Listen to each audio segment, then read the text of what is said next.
Hello everyone, thanks for clicking my video and welcome to Friday Vocabulary. First of all, I'm very much delighted to say that our channel has reached 300 plus subscribers in a short duration. Thanks for your valuable support. Okay, now in this vocabulary we are going to see some seasons or climate related words. Are you ready? Let's get going.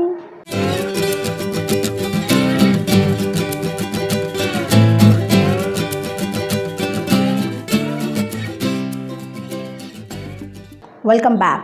The season related words, number one is scorching. Scorching. So summer வந்து ரொம்ப ஹாட்டாக வெப்பமானதாக இருந்தால் நம்ம என்ன சொல்லுவோம் அப்படின்னா it is too hot. So instead of the word hot we can use the word scorching. Scorching means very hot or red hot, blazing. Blazingனா எரியிற அந்த அளவுக்கு ஹாட்டாக இருந்தால் we can say the word scorching. It was absolutely scorching today. So இன்றைக்கி ரொம்ப ஹாட்டாக இருக்குது அப்படின்னு சொல்கிறதுக்கு it was absolutely scorching today அப்படின்னு சொல்லலாம்.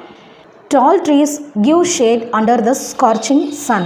Tall trees give shade under the scorching sun. அப்படின்னா உயரமான மரங்கள் வந்து அந்த ஹாட்டான அந்த சுச்சுவேஷனில் நமக்கு நிழல் கொடுக்குது. ஷேட் அப்படின்னா நிழல் அப்படின்னு அர்த்தம். So from today onwards instead of using hot we can use the word scorching. The vocab number 2 is parch or parching. Parch means very dry, காய்ந்து போன or very thirsty. So parching throat அப்படின்னு சொல்லுவாங்க. வறண்டு போன காஞ்சி போன throat. அதுக்கு we can use the word parching. So how to use it in a sentence? The lack of rain had parched the land. The lack of rain had parched the land. So மழை இல்லாததுனால land வந்து வறண்டு போச்சு அப்படின்னு சொல்லலாம். Ram raised his water bottle to his parching lips.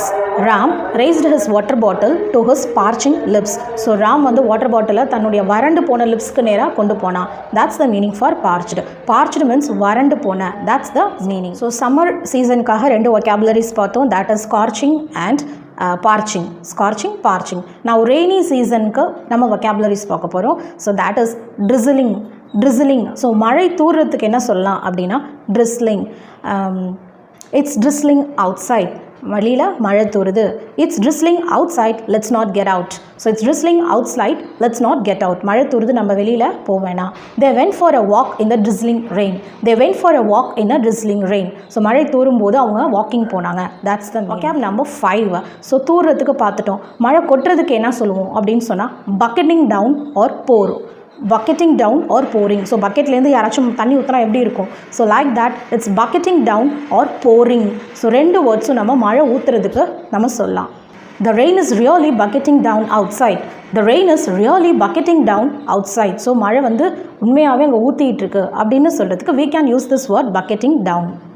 Put on your raincoat, it is pouring outside. Put on your raincoat, it's pouring outside. So raincoat போட்டுக்கோ, வெளியில் மழை ஊற்றுது இல்லை கொட்டுது அப்படின்னு சொல்கிறதுக்கு we can use this two words bucketing down and pouring. Next vocab is drenched. Drenched. So மழை கொட்டினா என்ன ஆகும் அப்படின்னா நம்ம நனைஞ்சிருவோம். ஸோ நனைகிறதுக்கு இங்கிலீஷில் என்ன அப்படின்னா drenched. So getting wet. So நனைகிறது getting wet. I got drenched in rain. நான் மழையில் நனைஞ்சிட்டேன். The players' clothes were drenched in sweat. The players' clothes were drenched in sweat. So பிளேயர்ஸோட ட்ரெஸ் clothes எல்லாம் வேர்வையால் நனைஞ்சிருக்கு அப்படின்னு சொல்லலாம். The drizzling rain drenched the paddy field. தூர்ன மழை paddy field அப்படின்னா நெல் வயலை நனைச்சிருச்சு. The drizzling rain drenched the paddy field. So we can use the word drenched. So drenched means நனைகிறது. That's called as drenched. The last vocab is pleasant. Pleasant. So pleasant அப்படின்னா உங்களுக்கு தெரியும் மன நிறைவான ரம்மியமான it's very beautiful. That's called as pleasant. But pleasant is not the word. ப்ளசன்ட்டுக்கு ஈக்குவலண்ட்டாக new word என்ன use பண்ண போகிறோம் அப்படின்னா congenial. Congenial, it means very pleasant, acceptable, agreeable, நல்ல மனதுக்கு இனிமையான. That's called as pleasant. Today the climate is congenial. Today the weather is very pleasant. So அதுக்காக யூஸ் பண்ணுற வேர்ட் தான் congenial. We studied in the congenial place of the library. We studied in the congenial place of the library. So மன நிறைவான ரம்மியமான இடத்துல லைப்ரரியில் உட்காந்து நாங்கள் படித்தோம். That's the meaning of this word congenial.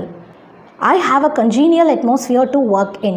I have a congenial atmosphere to work in, which means I have a very comfortable place, very pleasant place to work. That's the meaning of this word congenial. I hope that these 6 vocabularies are very new and useful to you. Start using these vocabularies in your everyday daily conversation. I'll meet you with another interesting lesson on Tuesday English expressions. Until then, bye-bye.